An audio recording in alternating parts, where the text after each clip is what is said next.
What's up mga kabit? Kamusta kayo? Kung may extra time ka guys, meron akong ituturo sa inyo, no? Added information to about sa cryptocurrency. May time ka? Let's go! What's up? What's up? What's up mga kabit?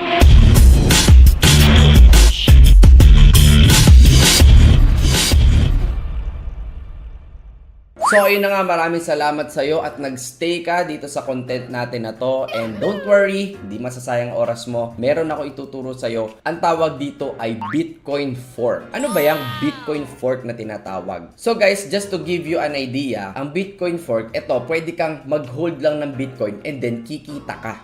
So ganito yan guys, let's say merong bagong cryptocurrency na gagawin or i-create based sa Bitcoin or Bitcoin source code with a new name and function. Ganon-ganon din yung nilaunch before kung alam niyo yung Litecoin na ngayon halos $200 na ang amount niya. Same with Bitcoin Cash. And credited yun sa lahat ng Bitcoin holders. Ang presyo niyan ngayon nasa 680,000 kung di ako nagkakamali dollars, no? Pero umabot na siya guys ng 3,000 plus. Ngayon guys, this is your chance. Pwede ka mag-participate guys, no? Meron na naman bagong Bitcoin Fork na magaganap, no? October 25 yan. And magaganap guys yan sa reliable na exchanger, which is eto yan guys, si YoBit. Pwede nyong visit guys, yobit.net. Lagay ko na rin dyan sa description. Sobrang dami na nilang guys successful na fork na nangyari dito sa platform na to. Sa mga hindi nakakaalam guys, 2014 pa itong YoBit Exchange and never pa silang na-hack. Pwede kang mag-trade dyan kahit walang KYC. O, yung mga walang ID dyan, ha? They also support syempre yung fiat deposit. Marami na rin nagawa tong exchanger na to. Airdrop, IEOs,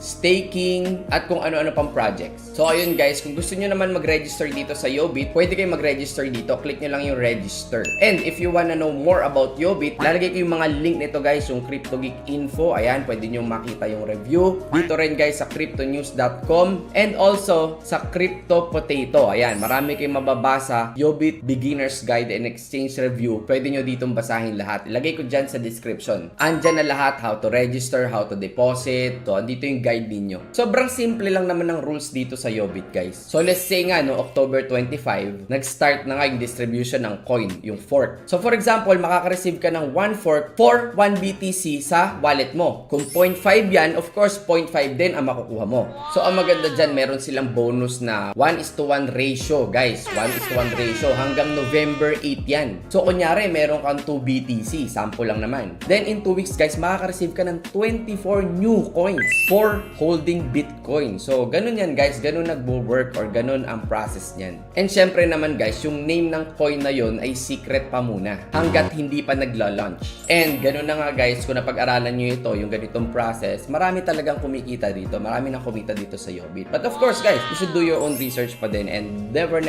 invest money you can afford to lose. So, guys, let's say, nag-register ka ni dito. Kinlik mo ngayon yung register. Ayan. So, magbibigay siya ngayon ng password, login mo, email, and click agree, magre-register ka na. So, let's say, meron ka ng account ngayon. Kung gusto mo mag-add ng Bitcoin, click mo lang ito. Nakita mo tong Bitcoin na to. Click mo lang yan, guys. Pwede kang mag-deposit ng BTC. Or punta ka dito, guys, sa wallets and then click mo lang din tong positive sign. Makakapag-deposit ka na sa Bitcoin or kung ano man ang gusto mo i-deposit dyan.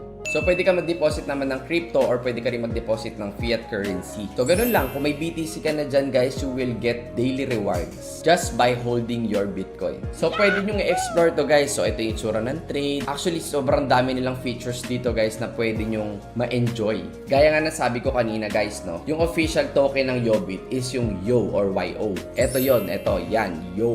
So, para siyang BNB ni Binance. So, originally yan guys, fork ng BTC din. So, namigay rin sila guys ng YO token before just by holding Bitcoin. Ngayon, magkano na ang YO? $2,500 na. And meron silang tens of millions of dollars guys na trading volume. So ayan guys, pwede niyo siyang ma-check guys sa CoinMarketCap. 2.5 na siya ngayon, no? So ayan, pwede niyo i-connect guys sa MetaMask. So ayun, ganun lang guys. Ganun lang kasimple magkaroon ng mga bagong tokens dito sa yobit.net. Hold lang kayo ng Bitcoin nyo, ganun lang. So guys, kung meron kayong mga katanungan dito sa YoBit, pasok lang kayo dito sa kanilang Telegram group, okay? Maraming sasagot dyan kung meron kayong mga additional questions. Now, kung nagustuhan mo tong video na to, huwag mo kalimutan i-hit yung like button. Thank you so much guys sa mga nakasubscribe sa akin ngayon na bago at saka yung mga dati pa. Salamat sa suporta. At kung gusto mong updated ka palagi, well, huwag mo kalimutang i-hit yung notification bell Thank you so much guys para updated ka sa lahat ng crypto news natin. Yun lang muna and God bless